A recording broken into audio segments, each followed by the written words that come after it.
Next is antibiotic resistance. Antibiotic resistance of GMO food contains abiotic resistant and genus. So, kaning antibiotic resistance is ang GMO na mga pagkaon ay maaaring may taglay na genus na ko na bitong sukol na sa mga antibiotics tungod ana kanang mga maaaring mga magkaroon ng bakterya na dili na maidutlan ug mga unsang kanang tambal kana bitong kanang di na mo nagtambal ba na nikalat pa sa imong lawas no kanang kumalat pa sa kanang kalat ng sakit lagi syempre nagiuban nga that murag ka na bitong immune na hindi na mo lang tambal bitaw no naiuban na anihan nga paano ng mga hugaw o bakterya. Next is nutritional value, no? So ang nutritional value is kanang pwede siya magbago ang nutrisyon ng GMO sa pagkaon nga pwede mutaas o mababa o mawala ang ilang sustansya tungod sa mga pagbabagong ginawa ng genus. So lagi diba lagi possible mabago mawala o magbaba diba mataas bubaba o mawala ang atong ang sustansya tungod sa pagbago sa gihimo na genus sa genus. Next is last is potential environmental risk caused of by GMOs. So kani naay posibilidad na makasama sa imo ang GMOs sa kalikasan ana kay Karki 2006 nga may mga panganib na pwede idulot sa ito sa kapaligiran diba? So mao to siya no and thank you. Is antibiotic resistance of GMO food contains abiotic resistant and genus.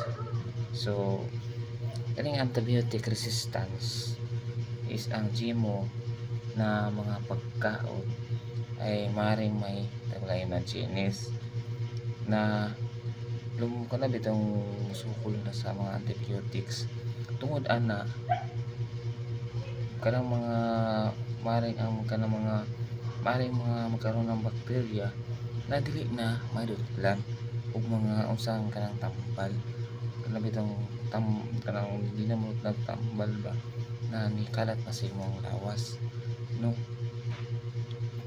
kanang kumalat pa sa kanang kalat ng sakit lagi syempre nagiuban nga that murag ka na bitong immune na hindi na mo lang tambal bitaw no naiuban na anihan nga paano ng mga hugaw o bakterya. Next is nutritional value, no? So ang nutritional value is kanang pwede siya magbago ang nutrisyon ng GMO sa pagkaon nga pwede mataas o mababa o mawala ang ilang sustansya tungod sa mga pagbabagong ginawa ng genus. So lagi diba lagi possible mabago mawala o magbaba diba mataas bubaba o mawala ang atong ang sustansya tungod sa pagbago sa gihimo na genus sa genus. Next is last is potential environmental risk caused of by GMOs. So kani naay posibilidad na makasama sa imo ang GMO sa kalikasan ana kay Karki 6 nga may mga panganib na pwede idulot sa ito sa kapaligiran, diba? So mao to siya, no? And thank you. Nagatuloy na siya og kanang kuan. I mean kanang gibago bitaw siya, ibalik kanang gi-transfer siya. Then posible man gud siya nga kuano kani mga panganib mga kuan ba, mga insekto bitaw nga mga insekto, so dapat ibalhin jud siya kay para dili mahawa bitaw sa mga damo, kay nana mong good is kanang madaot siya. Ano na siya ang paglitaw sa bagong anyo ng kuan, pangalawang peste. So ang mga tanom daw sa GMO kay mo nay nagalaban sa mga